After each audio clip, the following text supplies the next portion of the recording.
Half మ్యారథాన్లో 10 కిలోమీటర్లు నాకు ఎట్లా అనిపిస్తుంది అంటే నేను ఏం చేస్తలేనా అనిపిస్తుంది.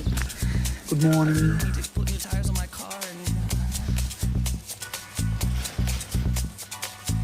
Good morning. ఈరోజు ఏమీ రన్ లేదు, just walk.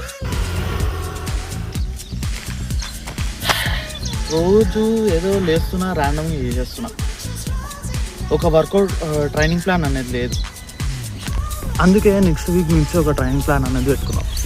Routine training sessions ఉండడం వల్ల ఇంప్రూవ్మెంట్ అనేది ఉంటుంది రన్నింగ్లో. నా 5 km sub-20 అనేది ఈజీ అవుతుంది.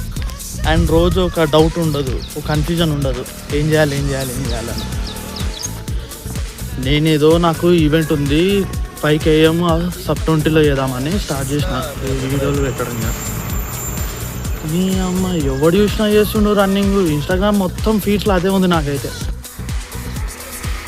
అయినా వాడి గురించి వీడి గురించి కంపేర్ చేసుకుంటున్నాం. కానీ 2 yearsగా లేజీగా బద్ధకంగా ఇంట్లో మంచం మీద వండుకునేదానికైతే రోడ్ మీదకి ఎక్కి కొంచెం నా రన్నింగ్లో ఇంప్రూవ్మెంట్ వచ్చింది కదా. అప్పట్లో కనీసం ఉరకలేకపోయింది, మొత్తము అన్నీ దగ్గర అయ్యేది. ఇప్పుడు కొంచెం మంచిగా అయినా ఏదో నేను నా పిఆర్ అయితే బ్రేక్ చేసిన. సో నేనేమంటా అంటే, ఎవరితోనో కంపేర్ చేసుకొని నిన్ను నువ్వు డిసప్పాయింట్ చేసుకోవడం కానీ డిగ్రేడ్ చేసుకోవడం కంటే, నీతో నువ్వు కంపేర్ చేసుకుని నిన్నట్లాగా కాకుండా ఈరోజు కొంచెం బెటర్గా చేయడానికి ట్రై చేయి, అంతే. ఎలక్ట్రోలైట్స్. సరే మరి, సైనింగ్ ఆఫ్ మీ ఫిట్ సింహ.